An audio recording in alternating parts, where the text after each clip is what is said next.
now we have discussed about representing positive integers in our system, which is actually very easy.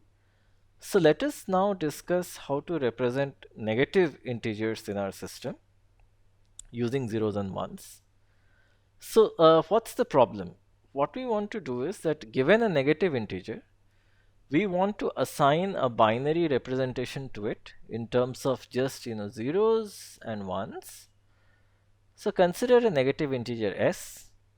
Assume that its binary form is xn to x1, where this is the least significant bit and xn is the most significant bit, and henceforth we'll actually start counting from 1, not from 0.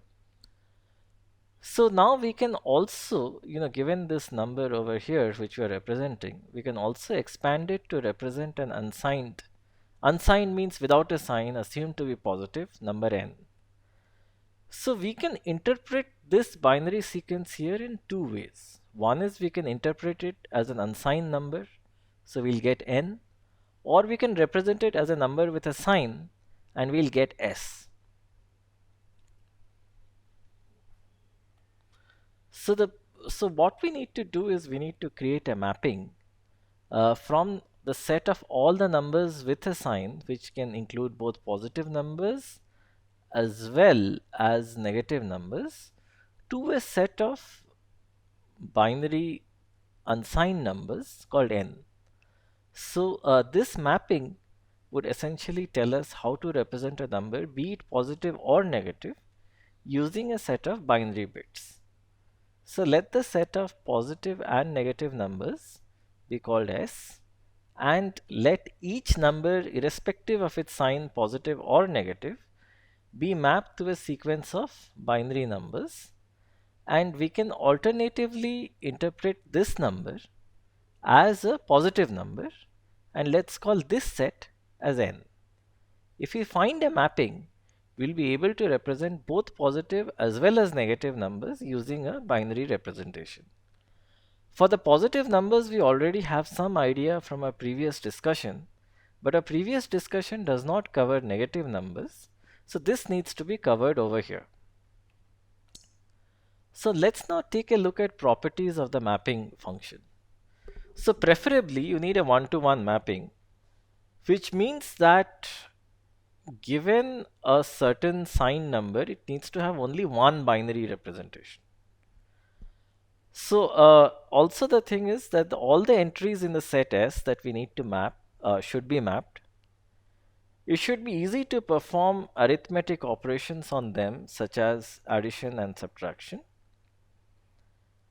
And so these are our three main assumptions. So let's look at one of the simplest possible ways of doing it. So you assume an n-bit number system, a number system in which we have n bits.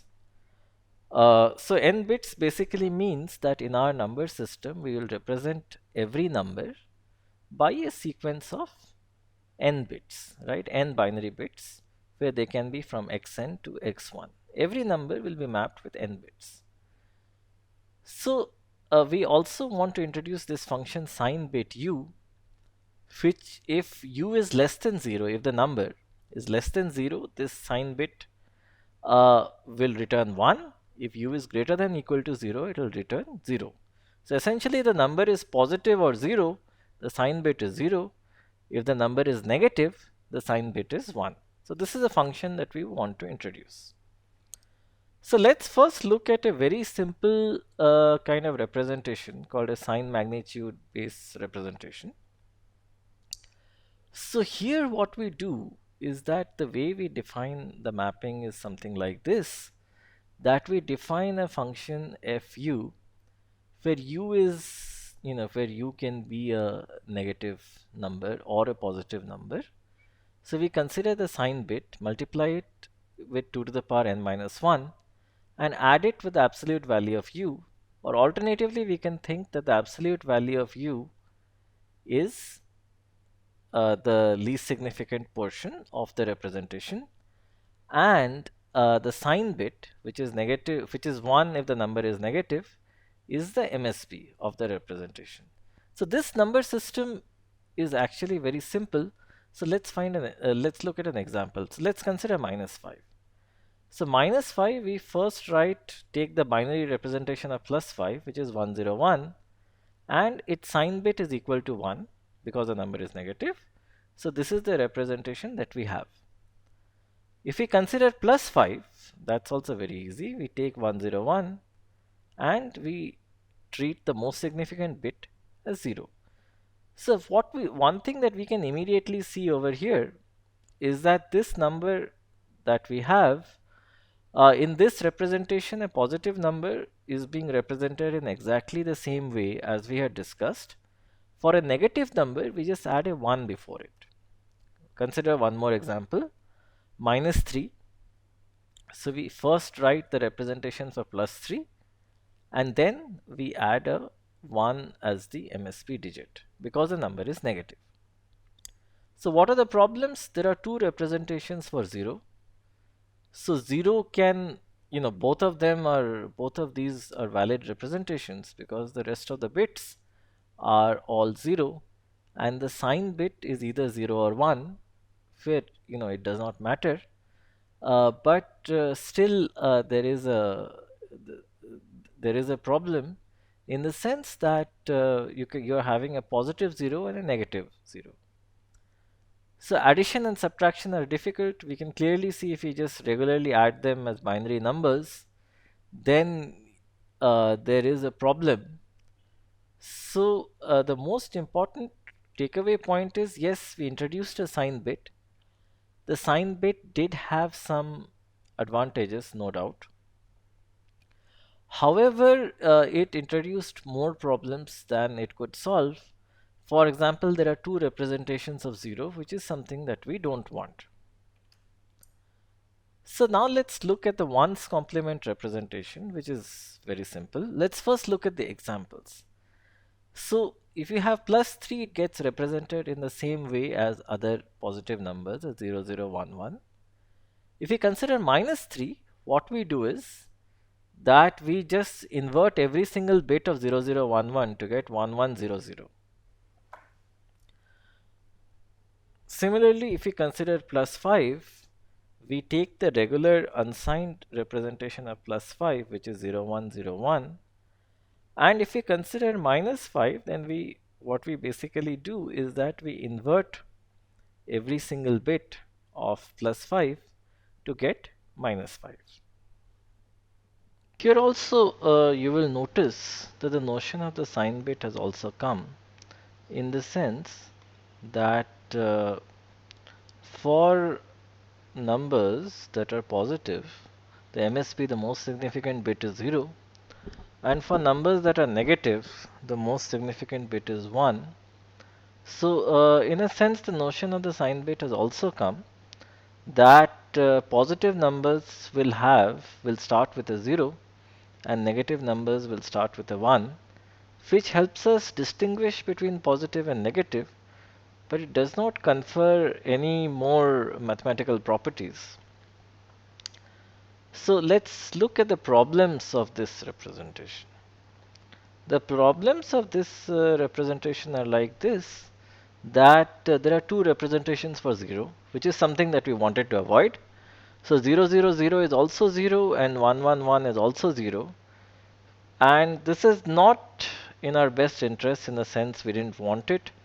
It introduces ambiguity into the number system. It is easy to add positive numbers. How do you add positive numbers? Let's give a simple example.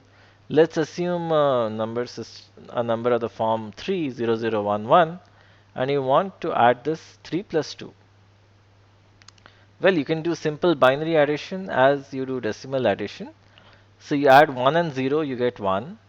You get 1 and 1. So 1 plus 1 is 2. So 2 in binary is 1, 0. So you write 0 here. You have 1 as the carry. So you again write 1 over here. So this is 0, 1, 0, 1, which is 5. This is absolutely fine. It's easy to add positive numbers. Unfortunately, it's hard to add negative numbers in this particular representation, and that is the sad part. of doing this, that adding negative numbers, so negative numbers cannot really be added the way that we added positive numbers, and that will create some problems for us, which is not something that we wanted. So if you want to see, so let's consider an example. So let's say we want to add 3 plus minus 2.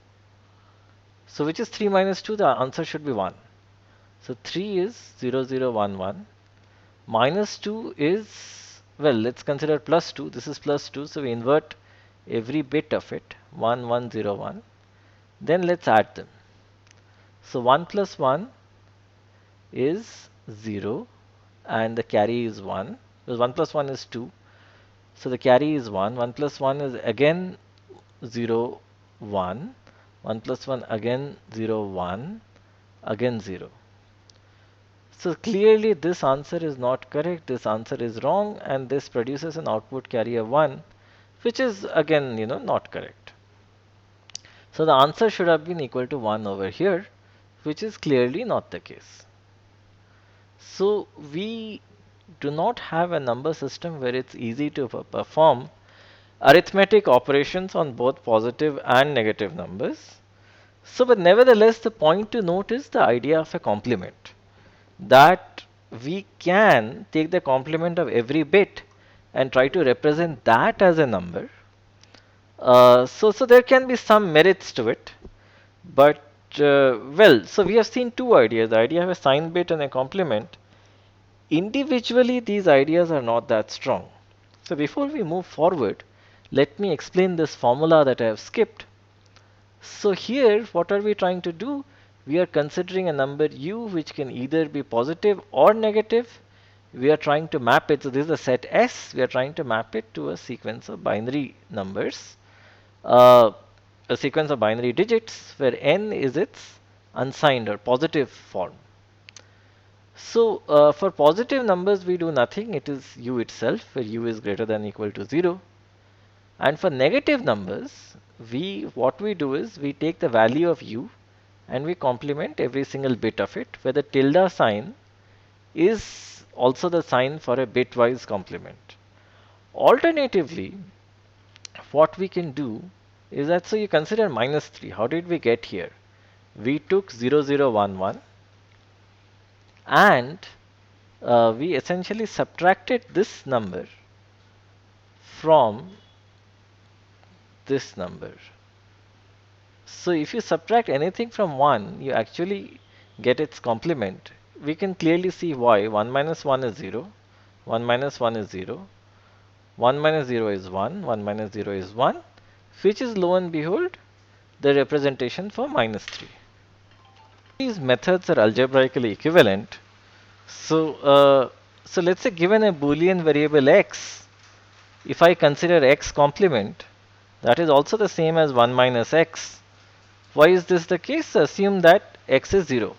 X complement is 1 and 1 minus x is also 1. Assume x is 1, x complement is 0 and 1 minus 1 is also 0.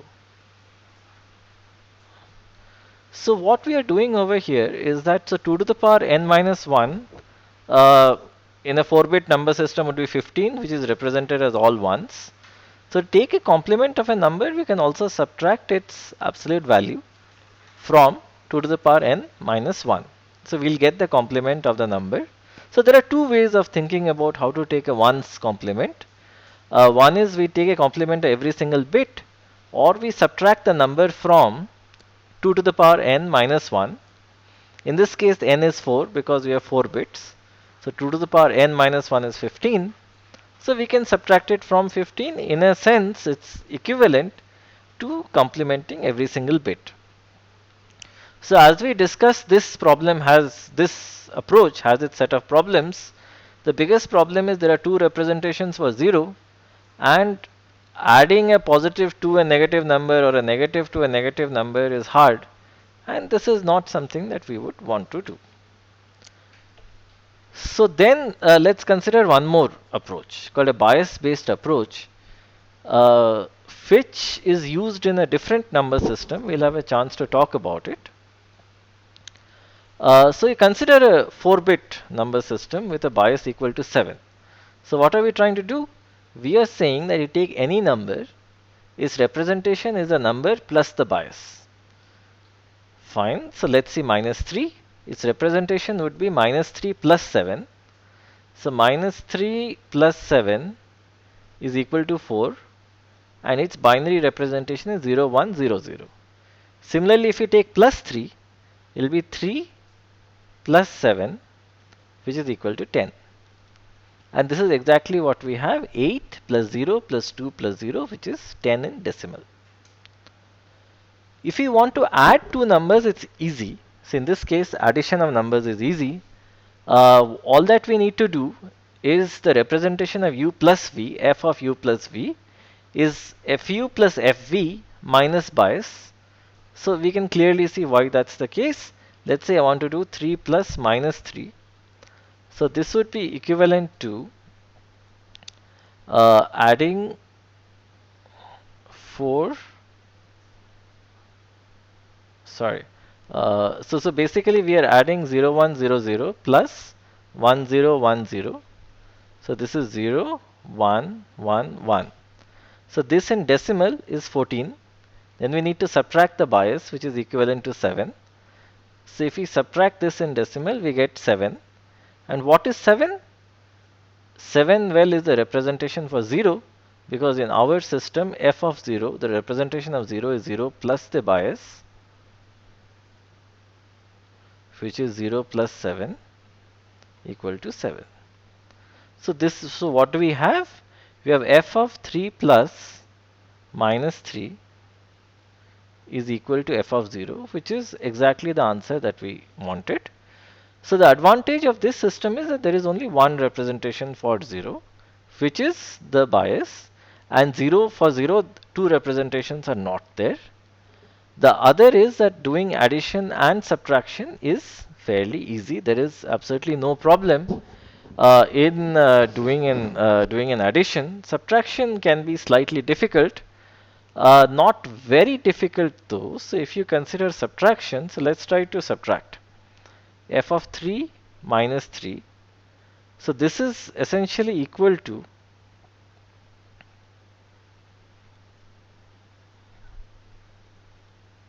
so in this case, instead of subtracting the bias, you add the bias.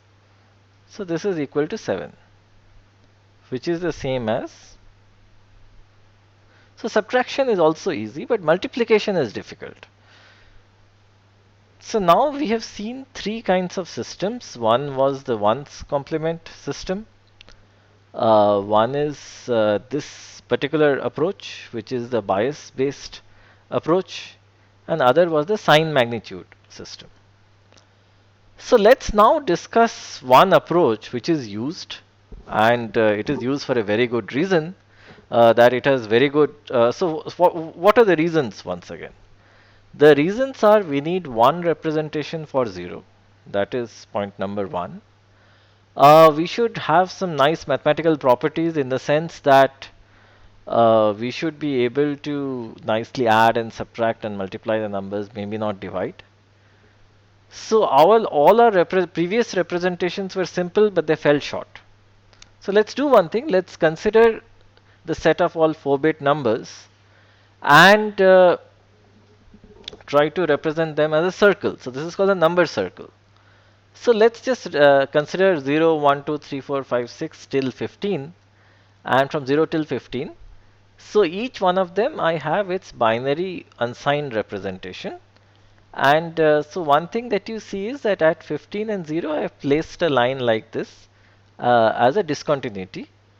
And as I travel clockwise, the numbers are getting incremented. So clockwise I increment, and if I travel anti-clockwise, which is the other direction this way, I am decrementing the numbers or reducing the numbers by 1.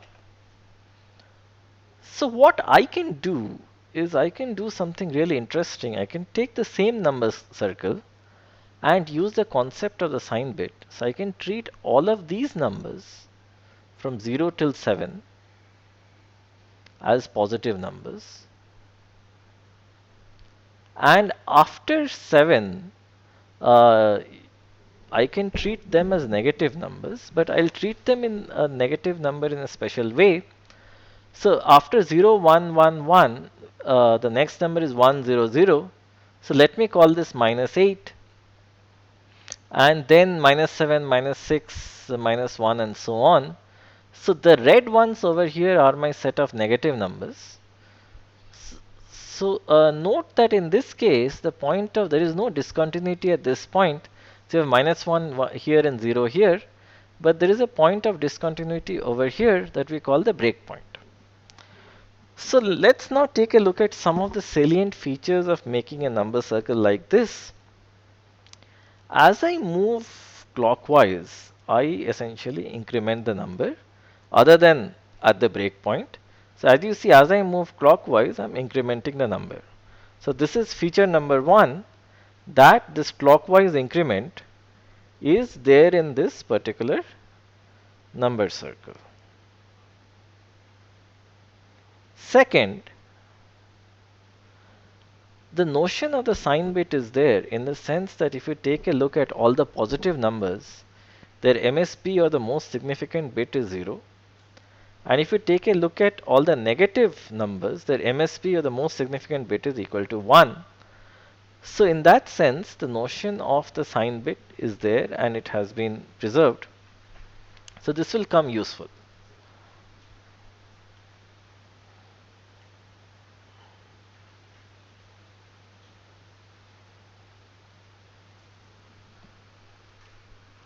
So let's now try to use the number circle. So let's assume that you want to add m to a number n. So the first thing that we do is we locate n on the number circle. If m is positive, we move m steps clockwise, because every single step that we move, we increment the number by 1. Similarly, if m is negative, we move m steps anti-clockwise. Or so moving m steps anti-clockwise will essentially decrement the number, and this is equivalent. So here is a very important point. So in this case, let me consider this point 4. I want to subtract 2, so I can move 2 steps anti-clockwise. One step, second step. So moving 2 steps anti-clockwise is exactly the same as moving 14 steps clockwise. Right? So this is a very important point that all of us need to remember. This is the crux of this approach, that moving 2 steps anti-clockwise is exactly the same as moving 14 steps clockwise, which is exactly what we are trying to say, that in an n-bit number system, moving m steps anti-clockwise is the same as moving 2 to the power n minus m steps clockwise.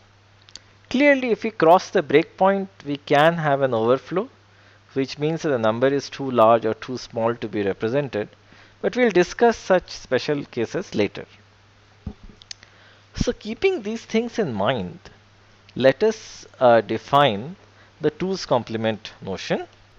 So the 2's complement notion is something like this.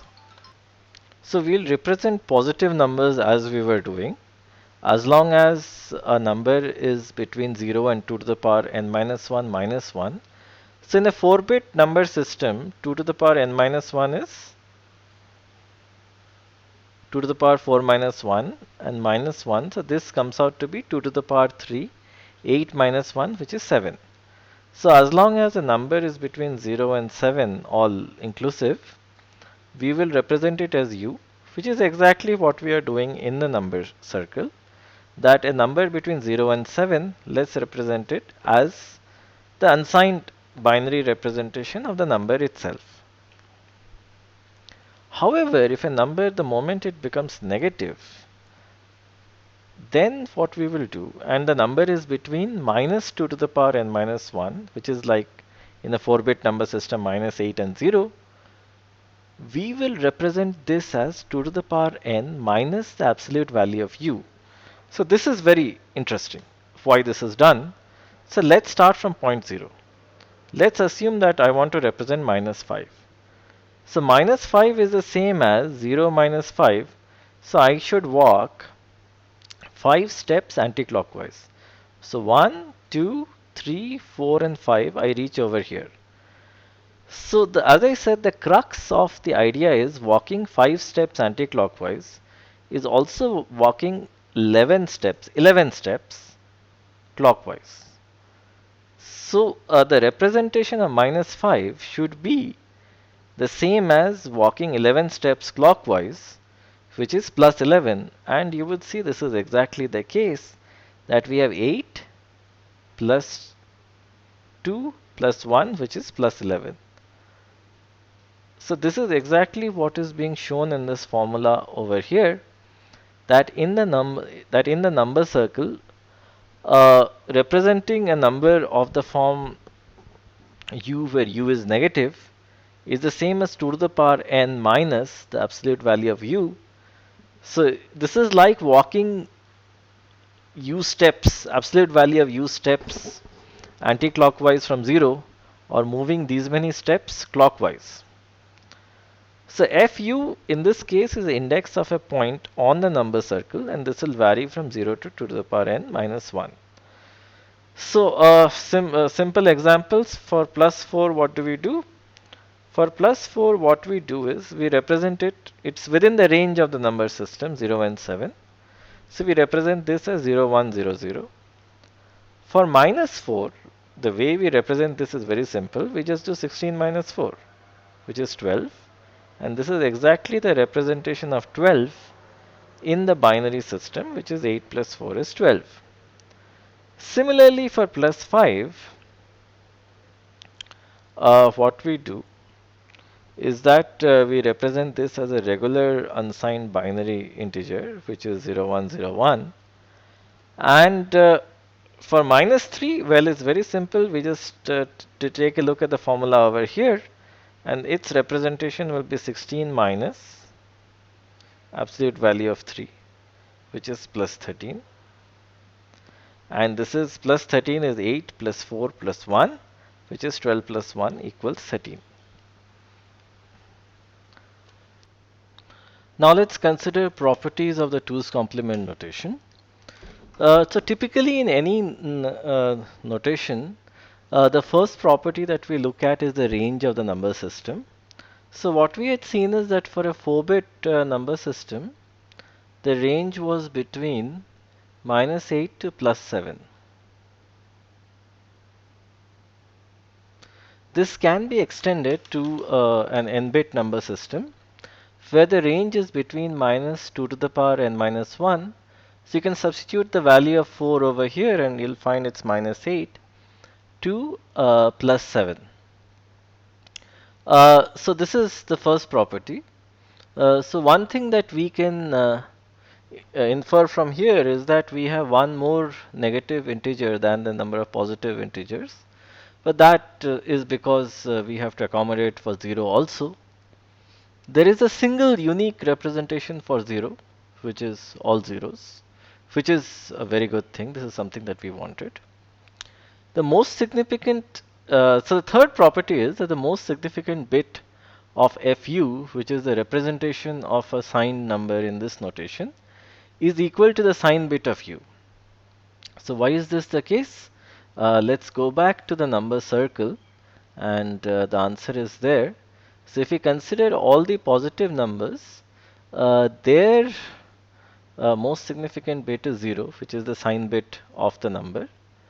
If we consider all the negative numbers written in red, their most significant bit or sign bit is plus 1, which is what we get to see for all the numbers over here. So it's very easy to find if a number in the 2's complement notation is positive or negative. We just take a look at its MSB, the most significant bit. So alternatively, this is more of a generic proof that if fu is less than 2 to the power plus n minus 1, the MSB is 0, you can infer it's positive. And for a negative number, it needs to be greater than or equal to 2 to the power n minus 1. It needs to cross the breakpoint in the number circle. This is the breakpoint. And at this point, the MSB becomes equal to 1. Thus, the number is negative. Now let's look at some more properties. So every number in the range of the number system has a unique mapping because it has a unique point in the number circle. So why is this called the two's complement system? We'll take a look at it in the next two properties. But first, let us define something simple. We define this point, this operator called equivalence with three arrows. I'm sorry, three horizontal lines. This means that they refer to the same point on the number circle, or alternatively, A is equal to B mod 2 to the power n. And so we can see why. So let's consider a 4-bit number system. And so let's consider point 3. If we add 16 to 3, then we just need to walk 16 steps in the clockwise direction. We'll again come back to 3. So essentially 3 is equivalent to 19 in this system. The reason being that 3 is equal to 19 mod 16, where 16 is 2 to the power 4. So the advantage of having this particular notation is that we can say that a lot of numbers on the number line are equivalent because there is only one representation for them on the number circle, and out of them only one is in the range of the number system and the others are not. So now let's come to the first serious property of the two's complement notation. So let's take a number u. So we want to find the notation of the number minus u. So this is equivalent to, where this is the same operator that we have defined, 2 to the power n minus f of u. So this is, so let me first give an example and then we will look at the proof of this. So consider the representation of minus 4. This is equal to 16 minus the representation of plus 4. The representation of plus 4 is just 4. So this is essentially equal to 12's binary representation, which is 1100. So it is very easy to find the representation of the negative of any number simply by subtracting it from 2 to the power n. And this is also why this is called a 2's complement number system, because we are subtracting it from 2 to the power n. That's the reason. Now, if we want to take a look at a proof of this, this can easily be proven again with the number circle method. So this is how we'll define a number circle with a breakpoint over here. So what we want to do is that if you want to find f of minus u, this is same as moving a few steps counterclockwise. Is this, so basically moving a few steps in a counterclockwise direction is the same as moving 2 to the power minus a few steps in a clockwise direction starting from 0.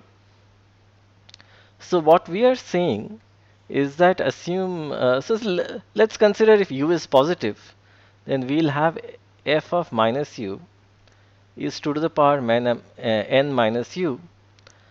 So what we need to do is that the location for u in the number circle is, let's say, this point, and the location of minus u is, let's say, this point.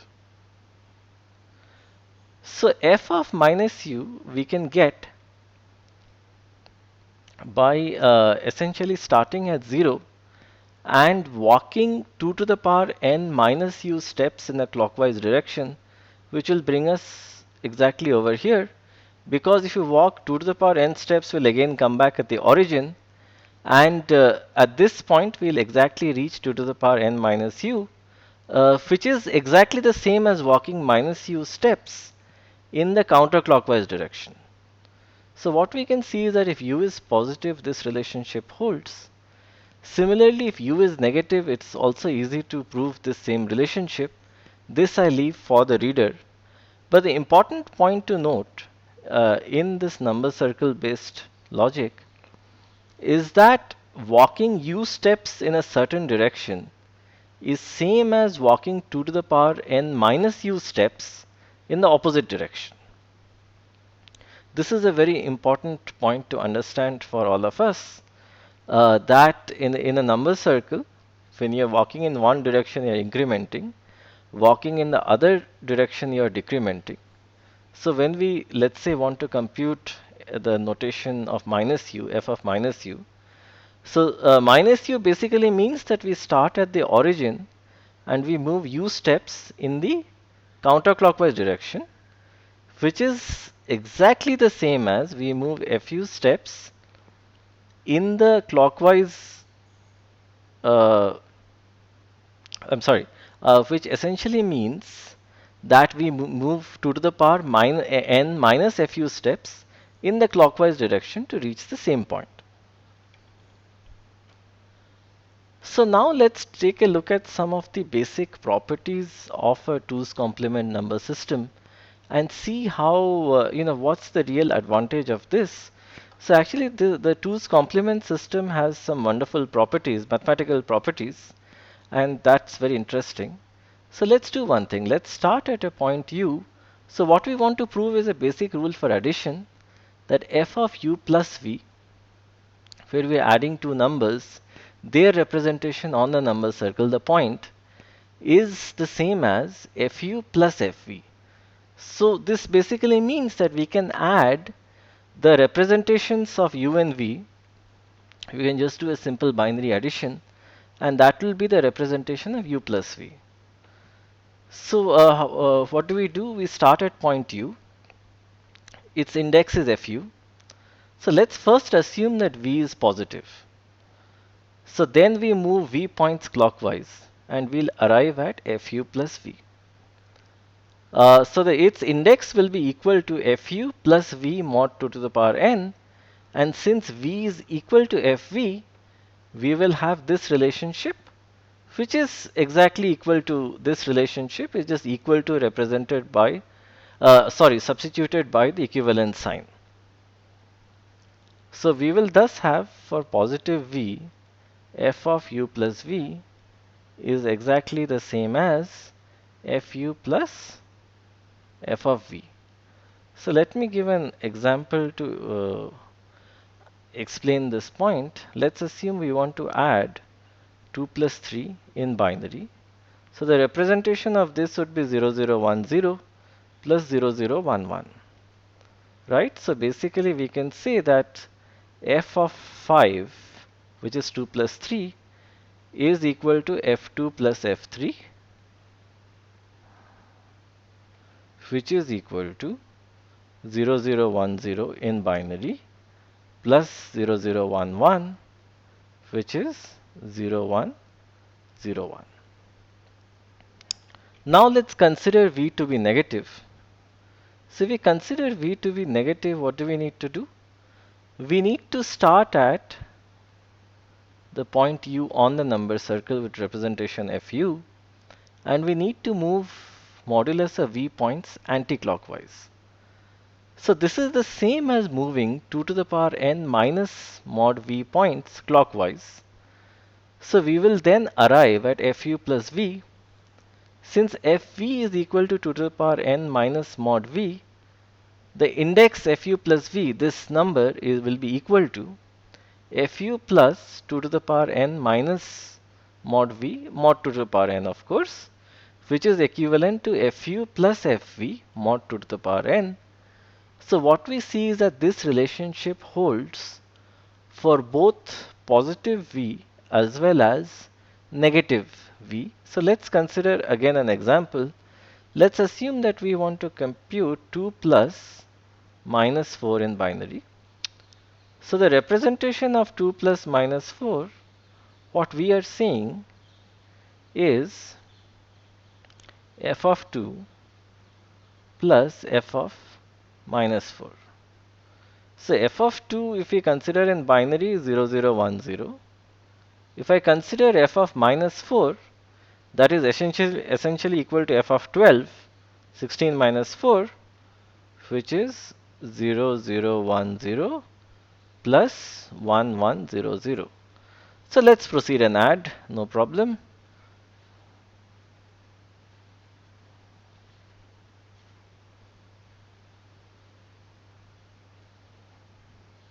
So what we get is we get 1110, which is actually the representation of, so this is plus 14 because this is 4, I'm sorry, 2 plus 4 plus 8, which is plus 14, which is actually f of minus 2, which is exactly the answer that we needed to get. 2 plus minus 4 is minus 2.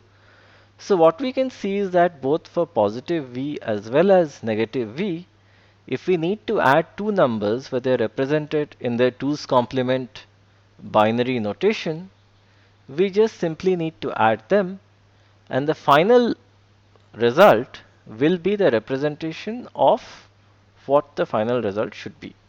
Right? The result of this addition over here will be the representation of what the final result, which is u plus v, should be. Now let's consider subtraction. Let's assume we want to subtract u minus v.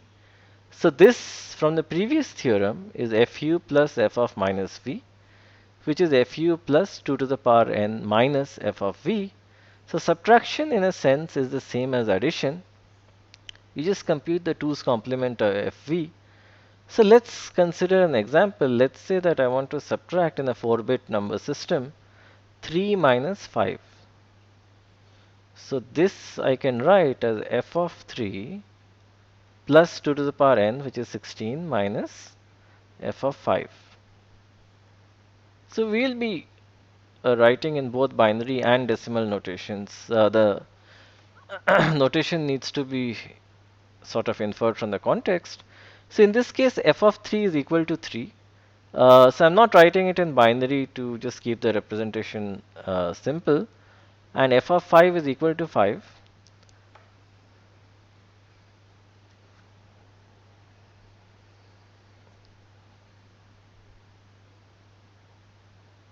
So this is equal to 14, which is equal to f of minus 2. This is exactly what we wanted to prove. So one thing that we see is that adding or multiplying, adding or subtracting 2's complement numbers is actually very easy. For addition, we just go ahead and add, and if we want to subtract, we essentially add it with its 2's complement. So here is a trick question, food for thought. Does a similar relationship hold for multiplication as well? Right? This is something that needs to be proven, and this actually does hold. So this actually does hold, and this is a very nice property of the 2's complement notation. It doesn't hold for division, but at least for multiplication, this property definitely does hold. And this is a very, very useful property. So let's maybe consider an example. So let's consider you want to multiply 2 times minus 3. We claim that this is equivalent to f of 2 times f of minus 3. So f of 2 is equal to 2 because the representation of 2 is 2 on the number circle. And similarly, f of minus 3 is actually 13 because it's 16 minus 3. So this is equivalent to 26, which is equivalent to 10 because we take always mod 16. So mod 16 means consider the 4 lower bits. And so this is equivalent to 10, or I can write 26 mod 16, which is essentially equal to 10, which is equal to f of minus 6. Why minus 6? Because f of minus 6 is equal to 16 minus 6 is equal to 10. So this is exactly what we had set out to prove, that f of 2 times minus 3 is f of minus 6. And lo and behold, we have a proof over here. So now the question is that we want to prove this result for any arbitrary u and v. So let me prove some of the subcases, and some cases I will leave as an exercise to the reader. Consider u and v both are positive. If both are positive, then we have f of u times v is just u times v. Of course, when there are no overflows, we'll discuss that later, multiplied by u times v, which is trivially true. Consider the fact that both u and v are negative. So then let's look at, so if u and v both are negative, the product is positive. So the RHS is still u multiplied with v, whereas the LHS is 2 to the power n. So maybe I can just write it mod u times mod v just to make things straightforward.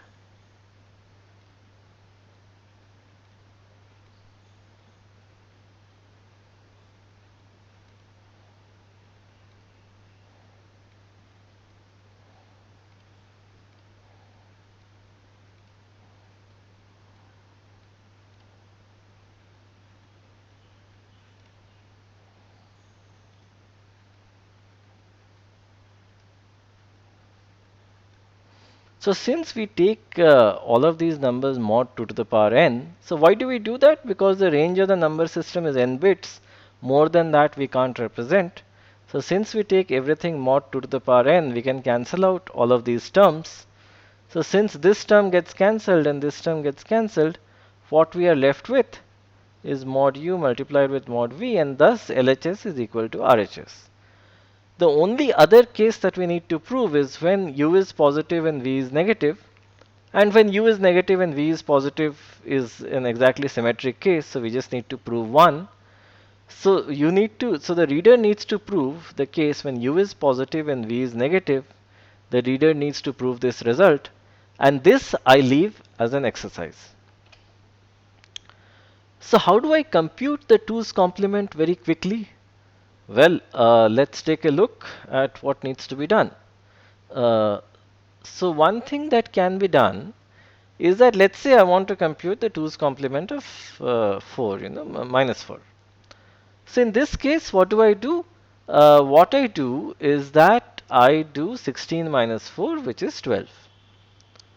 So I am essentially subtracting 4 from 2 to the power n to get 12. So I am doing a computation of the form 2 to the power n minus u, which can be broken down into 2 to the power minus n minus 1 minus u plus 1. If readers would kindly recall, this is the 1's complement. So 2 to the power n minus 1, let's see what kind of a number it is. For example, consider 2 to the power 4 minus 1, which is 15. It's 1, 1, 1, 1. So 2 to the power n minus 1 is essentially equal to 1, 1, 1, 1 n times.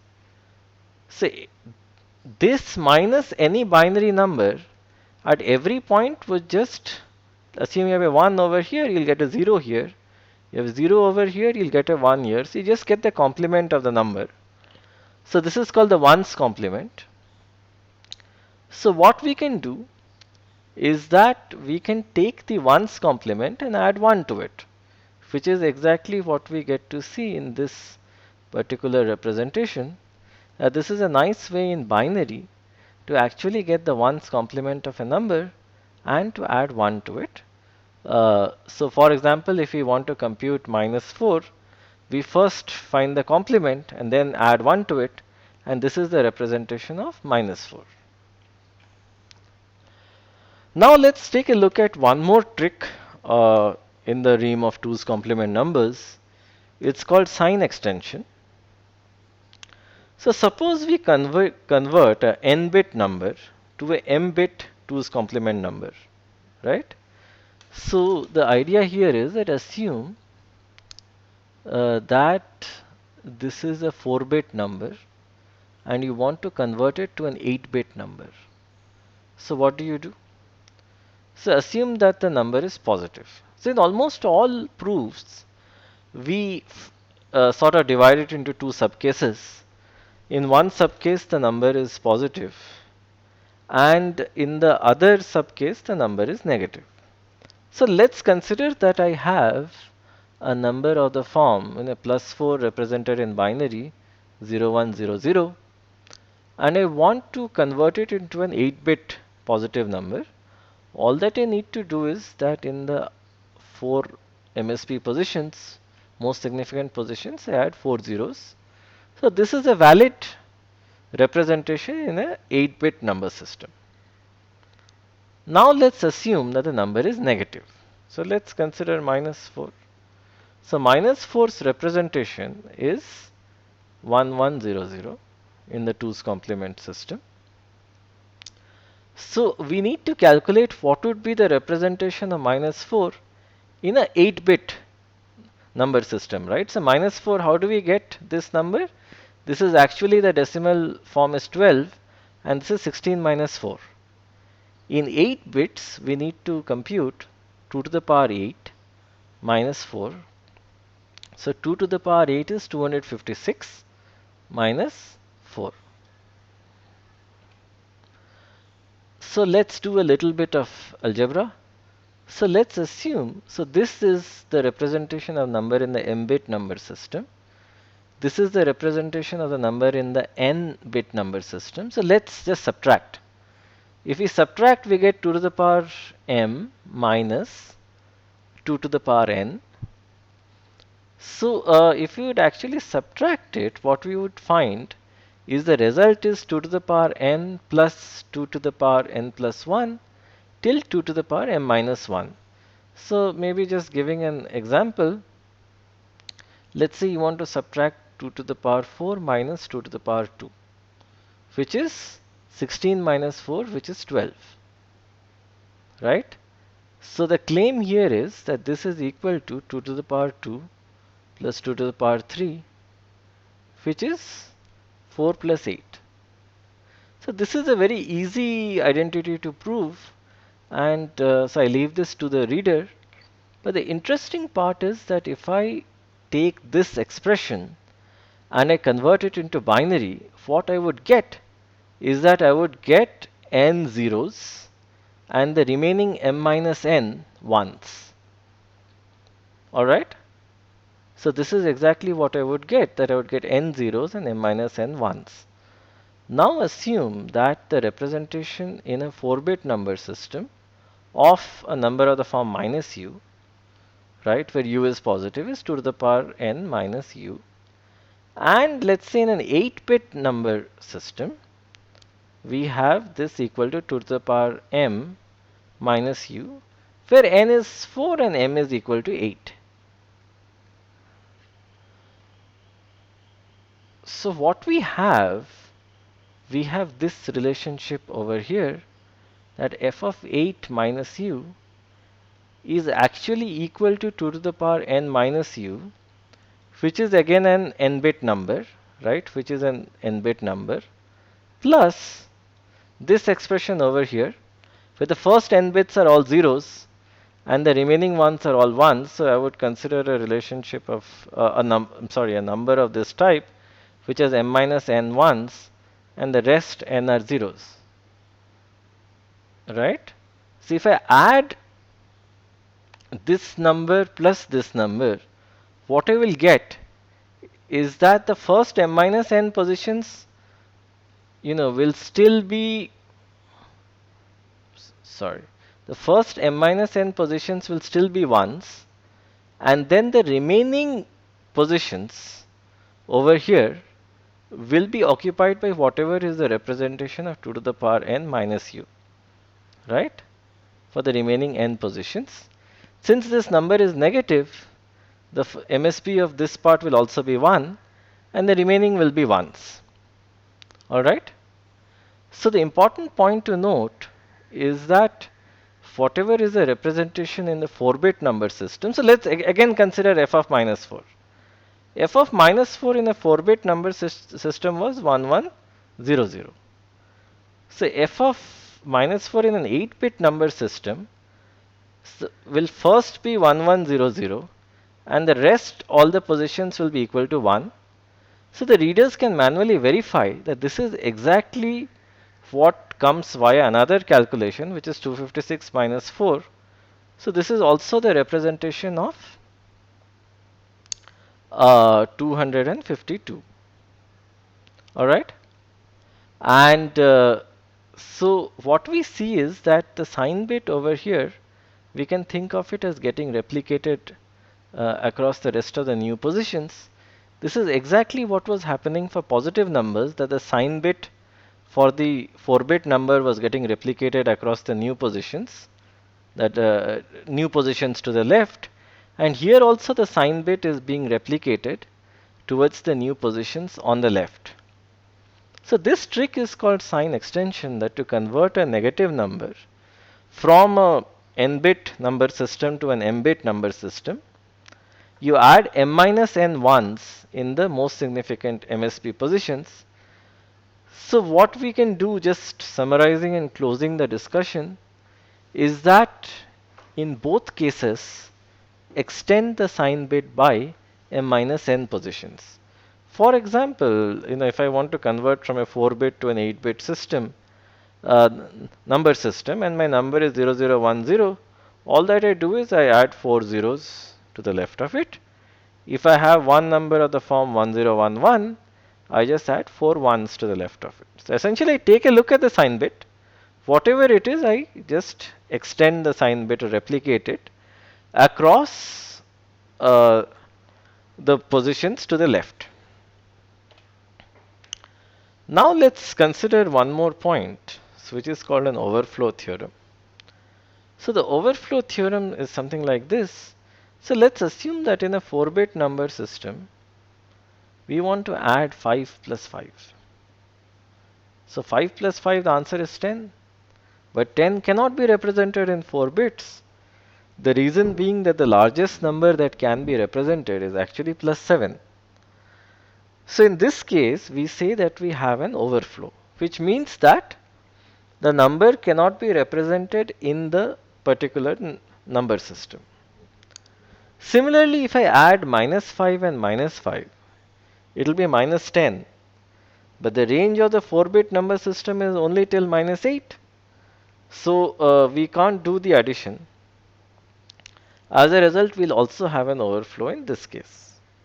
So the overflow theorem is something like this, that if I'm adding u plus v, and if uv is less than 0, which means one of the numbers u or v is positive and the other one is negative, we will never have an overflow. So to prove this, let us go back to the number circle. So there will be an overflow only when we cross the breakpoint. Otherwise, we are within the range of the number circle. So if uv is equal to 0, one of the numbers is, if uv is equal to 0 means one of the numbers is 0. So if one of the numbers is 0, there will not be any overflow. If uv is greater than 0, an overflow is possible. And we just saw an example of this where we are adding 5 and 5, or adding minus 5 and minus 5. Now uv is less than 0. Let's see what will happen. Let's say that we want to add 1 and minus 4. So we start at 1 and we count 4 positions in the anti-clockwise direction. So we can clearly see that we are not crossing the breakpoint, so there is no overflow, right? This is the breakpoint. But if we had u and v both as positive, and in this simple 2-bit number system that we have, we can clearly see that we are crossing the breakpoint and there will be an overflow. So I'm adding 1 and 3. So to add 3, I need to move 3 steps clockwise and I will cross the breakpoint. And so 1 and 3 is not minus 4, it's actually plus 4, is the wrong answer. So I'm having an overflow. So what are the conditions for an overflow? If uv is less than equal to 0, we'll never have an overflow. If uv is greater than 0, means they have the same sign, we can have an overflow, but when will we have?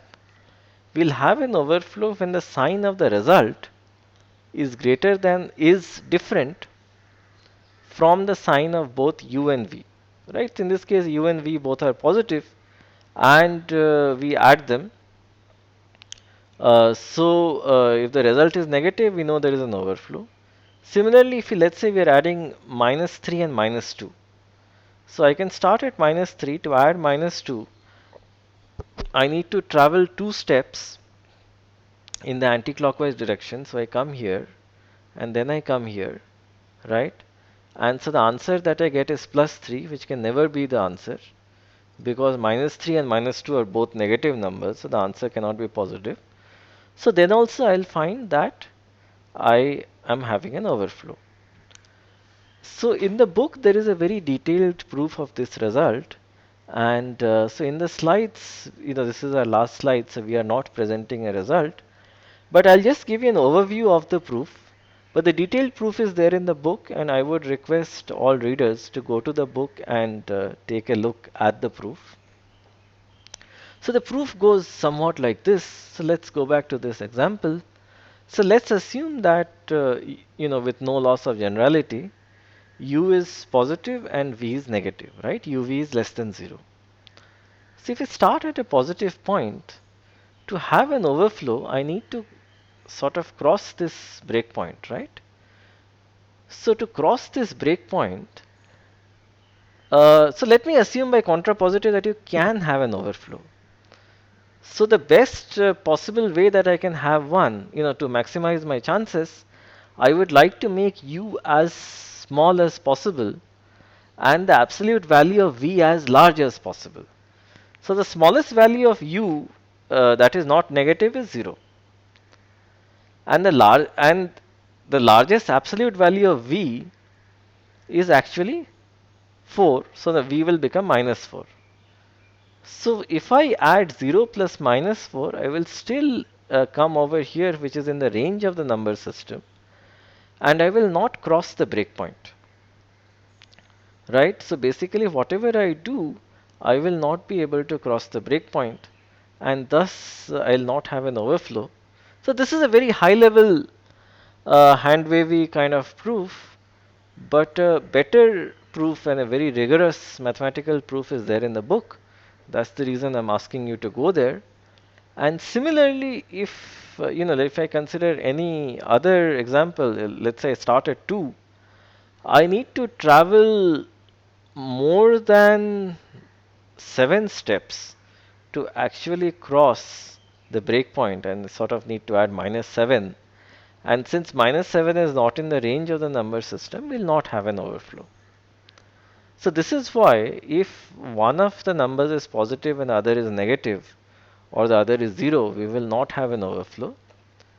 But if both the numbers have the same sign, we can always cross the breakpoint, as we have seen. Now a reader can argue that is it possible for the two numbers to have the same sign, and I will cross the breakpoint, have an overflow, but the result will also have the same sign, which means maybe I start from this point, I add a positive number and I walk all the way up, and then again my result is in the positive half of the number circle. This will never happen. The reason this will never happen is, so my best case is that I start at, let's say, 3 and add 3. So one step, 2 and 3, so the result is still negative. And in the other case, I can start at minus 4 and add minus 4. In this case, one step, 2 step, 3 and 4, right, because I'm walking anti-clockwise now, the result is still non-negative. So what we see is that irrespective of whatever you do, if I'm adding two numbers with the same sign and the result is of a different sign, of the opposite sign, I can always infer an overflow, which is exactly what the overflow theorem is trying to tell you. That if one of the numbers is 0, we'll never have an overflow. If one is positive, the other is negative, we'll never have an overflow. Only when both the numbers u and v have the same sign would we actually have an overflow, and the condition is that the sign of the result should be different from the sign of both the numbers.